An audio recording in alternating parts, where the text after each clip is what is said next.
Start by saying, okay, so when you're in the field and you're doing this, okay? Do we have everybody?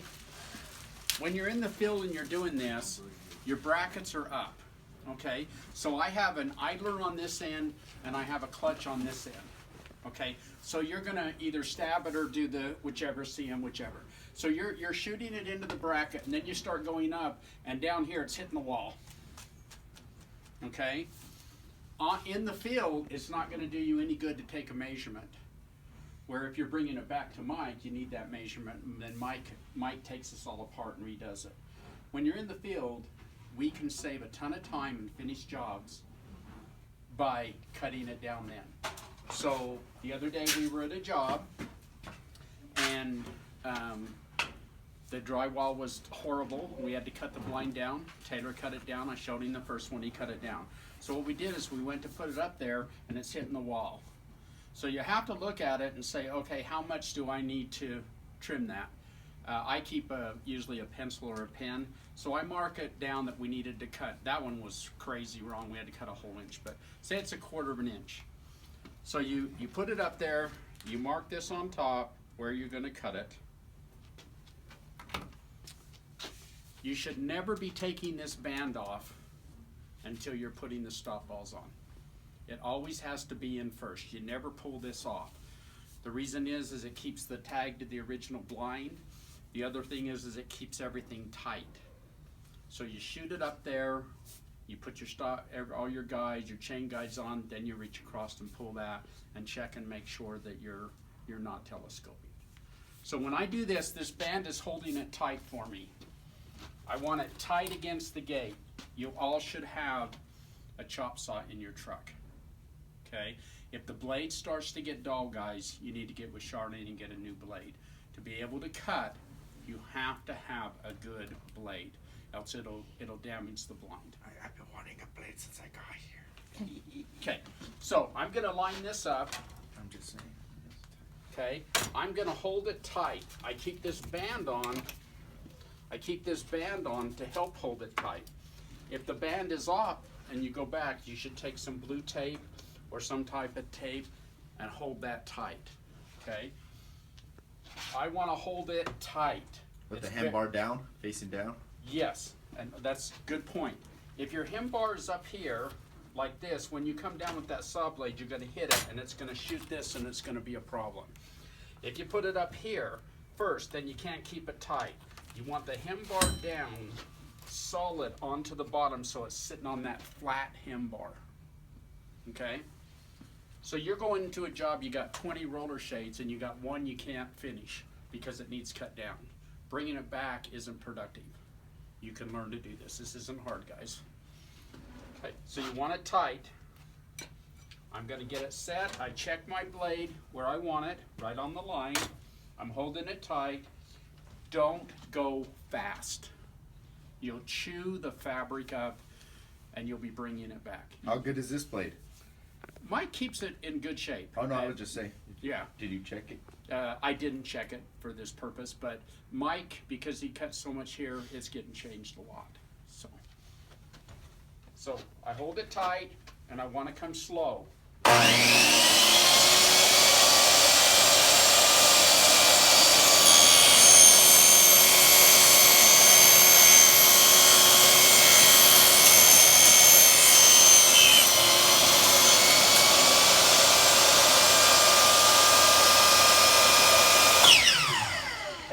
Stop, wait for the blade, and then pull it out so that I don't chew anything up or rub it. Whew. There's your cut. Now, couple more things. You always want, if you're outside cutting, tap it and get that out. You don't want to walk in and have it dripping across the carpet in the side, okay? You're going to have to change your hem bar now, okay? So your hem bar, if you're on site, Mike's getting this up. You pull your hem bar out. The shade. Yeah, you pull your hem bar out. And you want to cut your hem bar. Now, you just trim that. So your hem bar obviously slides in there. Obviously you're not gonna be able to seal the end if you don't shorten your hem bar. So you bring your hem bar out. Again, hold it tight.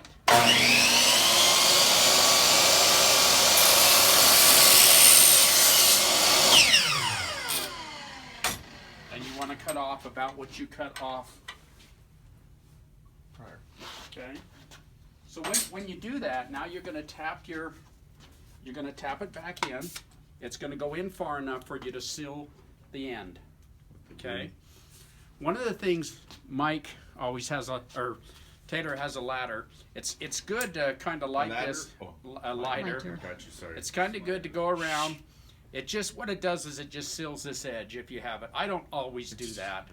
If you have one, it's fine, but if you don't, but it's nice. Just a side note on that. Handheld lighters like that one tend to burn the material if you're not super careful. Right, yeah. The long Bic lighters, the barbecue Bic lighters, are actually a little bit better. They don't get quite as hot or something, or Also, not we quite need as one of close. those. And Yeah. I think Charlene can get those because Yeah. there's something else we're gonna need to get. The thing is if you look at that, that's a pretty clean cut, guys. You always need to make sure that you tap it down before you cut it so you're level. You're flush. And that everything is flush and in good shape. And if you go slow, it could be done right there. Look how nice that looks. If you go too fast, you're gonna chew this up. And then when they go to bring it down, you're gonna see all the rough cut down the edge. So like all of us, we care about our company, our job, take our time and cut it right. Now, one of the other things, all the trucks, and I think Charlene's gonna get them, used to carry glue sticks and there was a glue gun in there. So now that you just cut the hem bar and you just cut this weld off that Mike usually puts in to seal this, that bar's gonna fall out.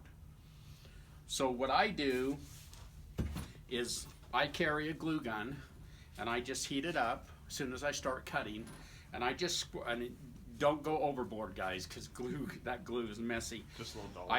After I get go ahead and hang the blind and get it all up and make sure that it fits, then while it's down so it's not rolled up like this, I just take the hot glue gun and I just squirt just a little bit in there, and I take my pliers like this and just hold it with my pliers for about 10 seconds.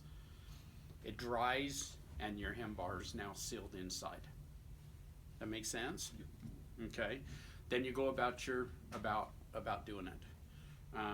If you're bringing back 20 from a big job, rehab or whatever, I can see bringing them back. Then you need the full measurement from the outside of the bracket to the outside of the bracket. You give that to Mike. You leave the tag on. Blind number 6 needs cut down. No, you give it to Charlene, and then Charlene will give it to Mike. Thank you. You guys work on that. No, You that's can- what we gotta do. You can give Mike the actual shade, but I need the information. Oh, okay. Okay. So Going to Granger right now. Okay. So you reseal this, and the blind is ready to go.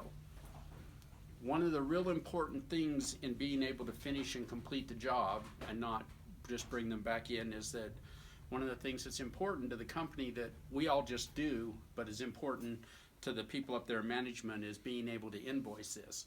And we have a lot of these stragglers going on and on and on that we don't even know are not done for these type of little reasons. So if you can finish that job the day you're there, it's a big deal. But if it's not, then you get with your manager, Charlene, and you move forward with that. But does that help? So somebody else come and let's cut one down.